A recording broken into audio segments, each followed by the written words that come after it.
I'm back. My name's Harriton Boatco. With us, we have Ray Lugtu and his wife, Kate. And the company that we're talking about, which I've made the topic, is the Hungry Workhorse. We've explained in the first portion of the show why the Hungry Workhorse. But basically what it is, it's an end-to-end production, a service that is brought to you and your company should you require it. The problem is, do you know if you require it or not? I guess that's going to be the bigger question, which is why they together go from company to company as they assess and find out if you do require an improvement in technology. Because after all, the world today, you know, iba na eh. Unless you're willing to stay in the old world, the old school, okay, there's nothing anyone can do. But don't expect to be alive in another 10, 20 years. Because that's how things go. Is that a right presentation, Yes. Kate? Yes. Yeah. Kasi if they don't improve and get into the bandwagon, which is the Internet of Things, the innovations Right. today. For example, companies that have 100 people in accounting, when you could put that on Excel file and configure it, because ang dami na palang accounting companies now. Yeah.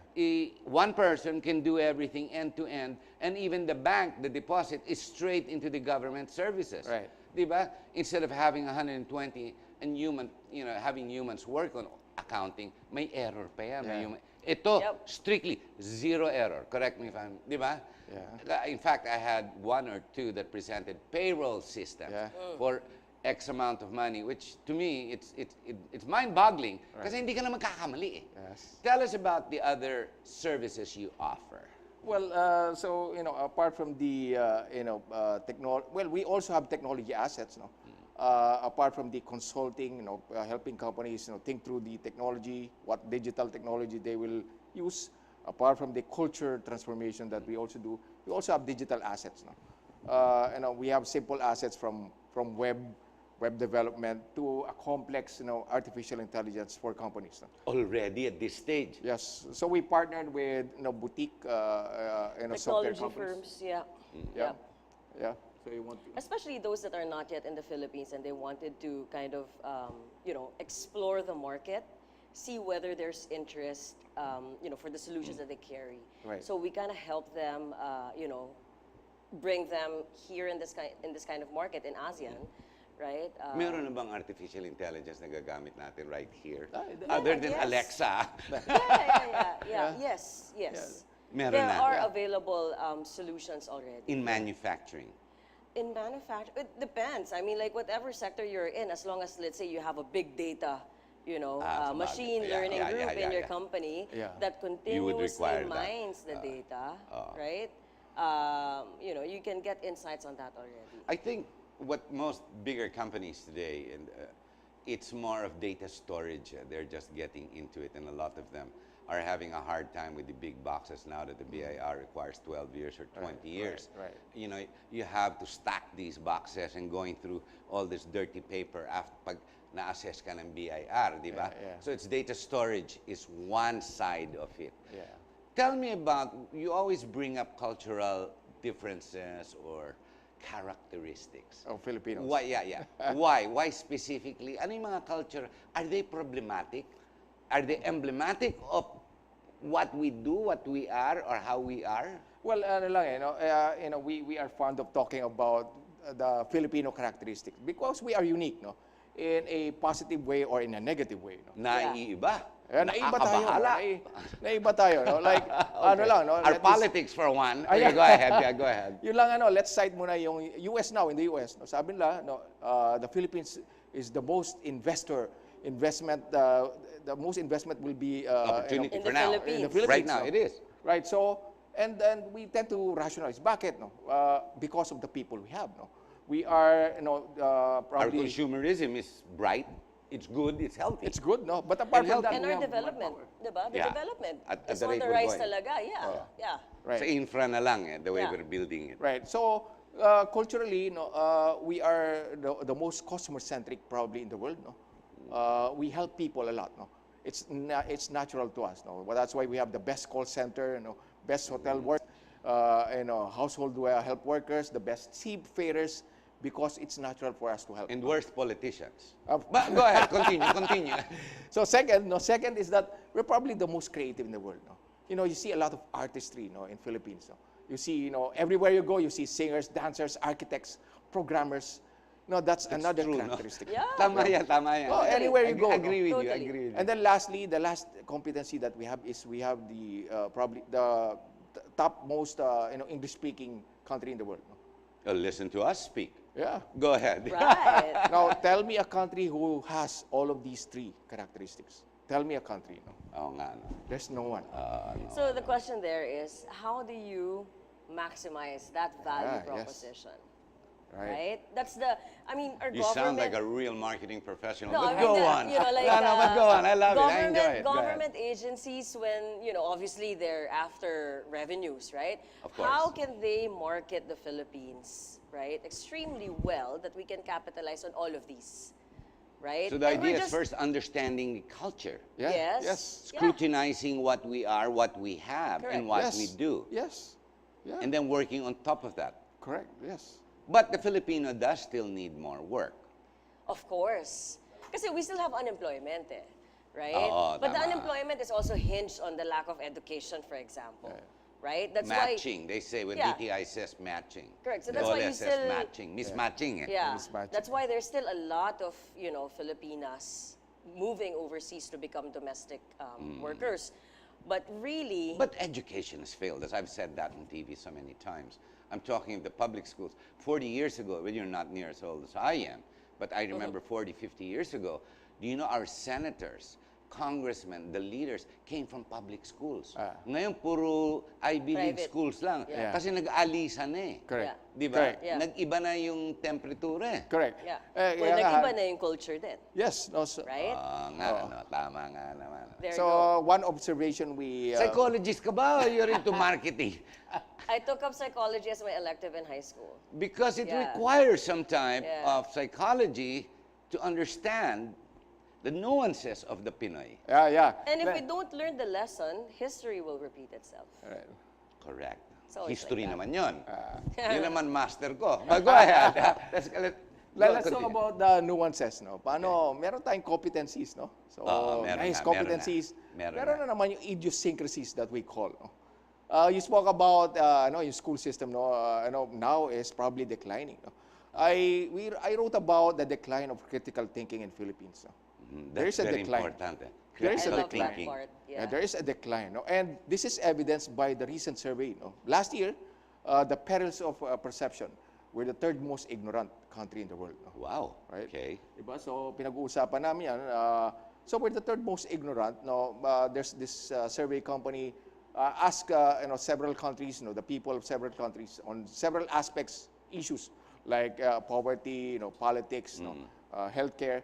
And tayo, we answer many of the questions incorrectly. Yeah, that's probably true. But ask them about what is the latest movie of Chris Aquino. They Ah, all know. Okay, that is Diba? why, you know what? Very wonderful pivot. Can Okay. I just Go, share please. that? Look at our primetime shows, right? I understand. Lunchtime, 12 noon, you open your local Well, we have the channels. Senate president. Thanks to the prime Right. time, No, pero noontime diba? show, I mean, diba? we have- That's all it takes to be the Senate president. Those are the Don't kind take of, up law. Mag-itbulaga ka na lang. Go ahead, go ahead. I mean, we have that kind of access to content during lunchtime, any day of the week, right? Agreed. I lived in Singapore for 7 years, and during lunchtime, weekday, right, or even weekend, you open any local channel there, you won't see any entertainment show.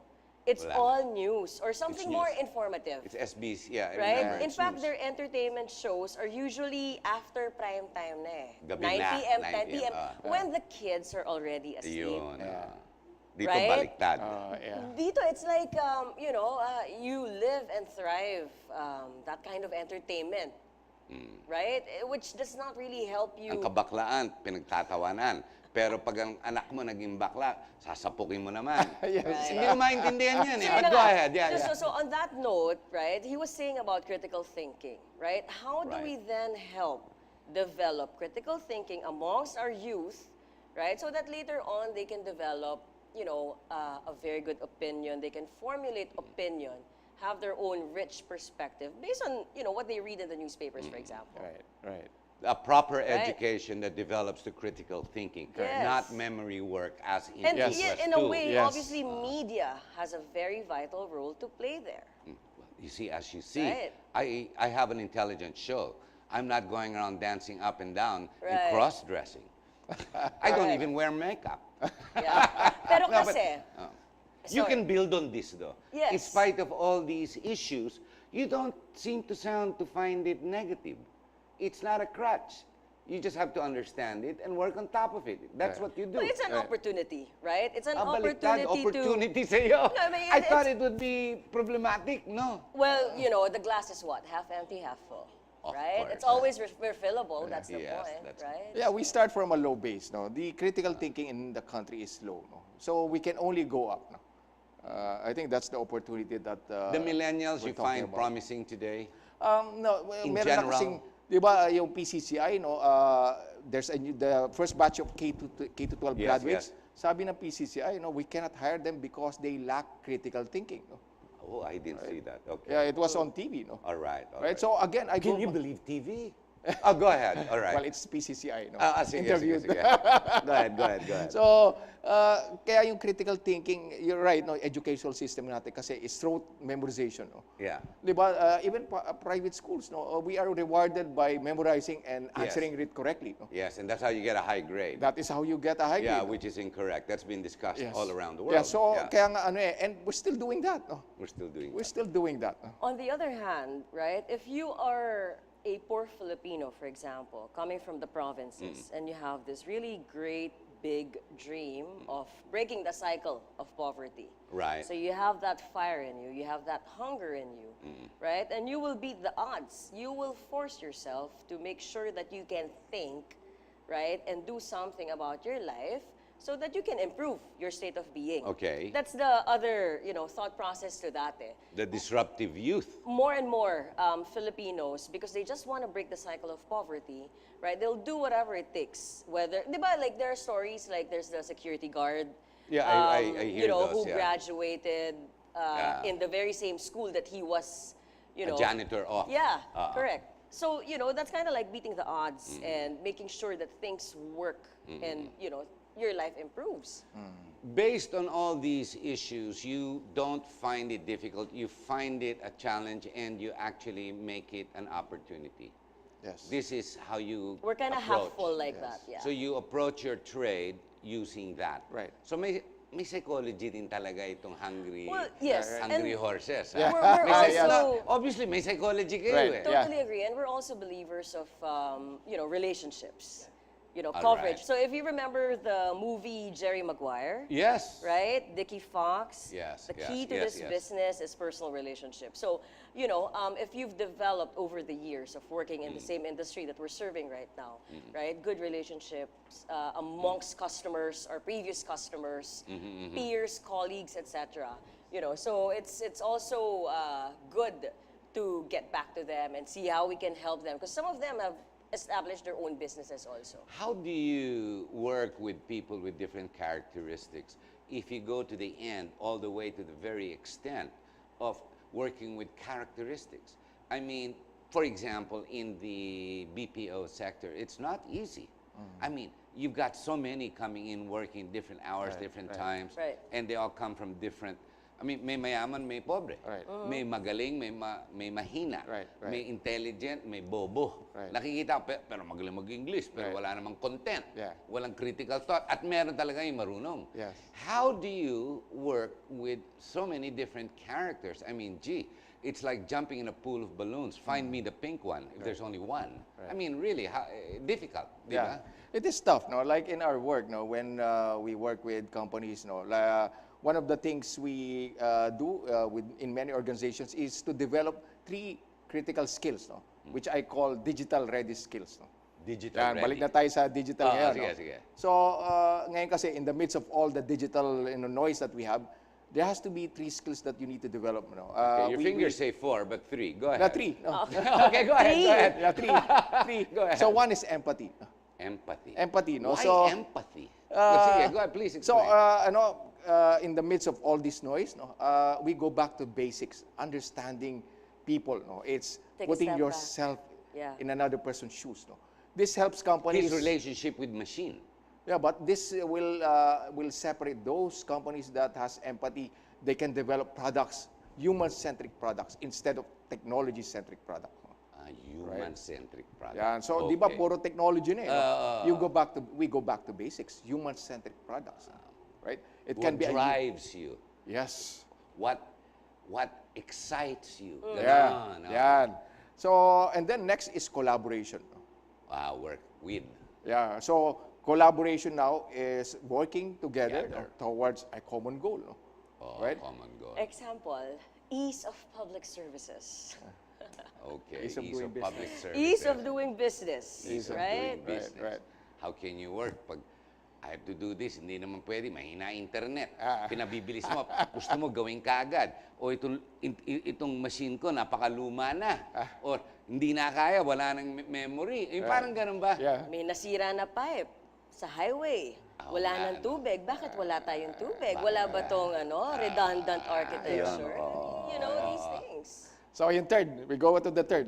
So meron tayong empathy, collaboration. Collaboration. The third actually dalawa yun, you know. Kaya lang, I lump them into That's one. why your fingers are for. Yeah. But go ahead.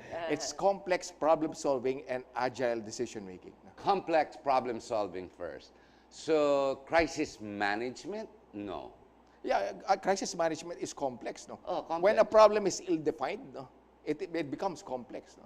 Imagine in the problems of the future, Harry, no? Diba, merong AI, no? Like, meron news sa US months ago, no? Yung Uber, no? Autonomous car ng Uber, no? Hit someone, no? Yeah, in may Texas. nabangga, I think nabangga. that was in Texas. Imagine yung call center that will answer a question from the Why? tatawag, no? May nabangga, no? What Yung caused AI. it? So how do you call center handle a complex problem like this, no? Okay. You have to know digital, you have to know like big data. Well, every time I call Sky, because Sky Cable in the internet, they promise me 15 Mbps, which they bill you every month, but they give you only 1 or 2. So I'm screaming my head off to the call center woman who keeps saying, pasensya na po. God, I hate that word. Go ahead. Yeah. So it's complex. It is. Go ahead. Yeah, complex. And then agile decision making. No? Ayun. So meron kang complexity, but you have to be agile. Decisive. Paano mabilis na eh. Oh, Mabilis na kasi ang mundo eh. No? Think on your feet, so to speak. Yeah. So and to do that, kailangan meron kang information at your fingertips. No? Ayun. And a template, kumbaga. Yes. Yeah. Ready template. Right. Ayun. Tama So nga those are the naman, three skills. No? And what's good about Filipinos, no? Paano this? We made this three skills, suitable for Filipinos because we work as a team. No? Filipinos tend to work as a team. No? Collaboration, joint problem solving, and empathizing are natural to us. Maybe the next interesting question for the viewers, especially for those who are watching, who have companies, corporations, etc., even if they are employed in bigger corporations and they hold sensitive jobs, under them having 9, 2, 3, 10,000 people. How do I find out, should I require, even if I need the services of hungry workhorse? Do I need a hungry workhorse? What should I look at? How do I assess myself? Do I require your kind of service? Because I'm pretty much spot on, I think, with what's going on in the digital world, and yet I'm a bit flabbergasted by the services you two offer.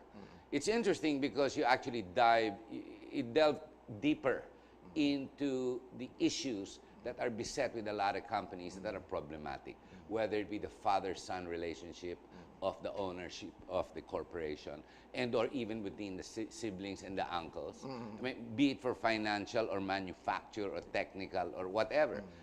How does one identify if they have a cancer in their company or not? And do they need, or better yet, the straight questions. How do I know if I need a hungry workhorse? Yeah. How do you know? Well, we classify two companies lang. No? So companies that are proactive, no? That are responding to changes in the environment, mainly digitization, and those that are waiting to be driven and put out in business by these drivers. No? So the other one is, I want my company to grow and I want to grow. And the other side is, I want to die and I want to close my company. So it's quite straight to the point. Yes. You're either with So, a bandwagon yeah, or correct. jump off now. Parang ganon. Yeah. Well, kaya lang ang problem, Harry, meron kasing organizations, they don't realize that the market is eating them up slowly because of Yun ang problema. the e-commerce companies, for example, in retail. No? Retail ngayon. Yeah. No? But, Yeah, it's getting there. It's getting there. Oh, so- but it's still a little slow in Yeah. comparison to other countries. I remember you hit some statistics.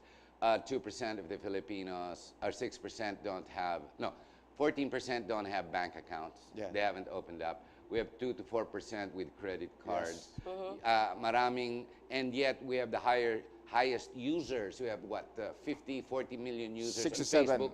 No, 67 million. 67, imagine, on Yeah. Facebook. Yeah. I mean, we're pretty digitally apt when it comes to communication. We have the highest number and users on cell phone text messaging. Yes. Diba? And yet, marami ni wala pang bank account, so Yeah. to speak. Diba? Parang ganun. Correct. Because I invited the banks and they couldn't answer that. They said they're going to open up more and more. Diba? But I don't know if that's the issue. Or, ayaw lang magbayad ng Pilipino ng tax, kaya ayaw mag-deposit. Actually, you know, the good thing about that naman is, you know, at least they're not hackable in a sense, right? Old world, eh? Old Yeah. school, no? Hindi ka I mean, mahahack. if you want to be hack-proof, right? You know, maintain old school processes in your life. But at the same time, everyone's on a motor car and you're still on the Carabao. Yeah, Eh, di ganun Yeah, din yun. correct. Magpahack ka na lang, at least sa kotse ka. You know. Kesa nasa likod ka pa ng bukid. Right. Di ba parang ganon? Husband and wife, we have to end the program. I told you once we start, ang bilis lang eh. Let's start with Kate. Kate, what message would you like to give our viewers? An exit message. Yeah, well, the trend now really is in digitization, and more Filipinos are really, you know, using digital services. We have our Facebook profiles, our social media platforms like Instagram, etc. We transact in the banks online as well, right? So the point there is that technology is playing a very vital role in our lives. There's a few things to think of as and when we get tech savvy, right? Number one, we must be careful in how we share our personal information, right? So hackers are, you know, all over the place, and the minute they see your middle name, you know, they can probably create another identity similar to you and apply for a loan, right? So that's one. Second is that, you know, it's a mix. The best practice really for myself, for example, that works is a mix of old school and, you know, technology lifestyle, something like that. So there are still processes in our lives that we can opt to maintain as old school and not risk it for being compromised, etc. But really, that's it. So, you know, I'd like Filipinos to be more protected, you know, especially cybercrime, etc. But, you know, from a digital standpoint, yes, let's use it judiciously, but let's be also wary that we can be also compromised if we're not too conscious about it. Ray? Yeah. All right. So what I'd like to talk about again the human aspect of the Filipinos now. So, you know, I always cite in many of my articles and many of my talks how unique the Filipino is. No? You know, we have competencies that no one can match in the world, but we also have idiosyncrasies. You know, may it be positive or negative. No, but we are still hopeful. No? The Filipinos, you know, are a unique, you know, people in the world. We are hopeful that we will rise, no, above all of these and, you know, become the most progressive potentially, no, in the world. No? Wow. You know, what just struck me when I was listening to both of you give your exit speeches. You live together, you work together. It's amazing you don't compete with each other.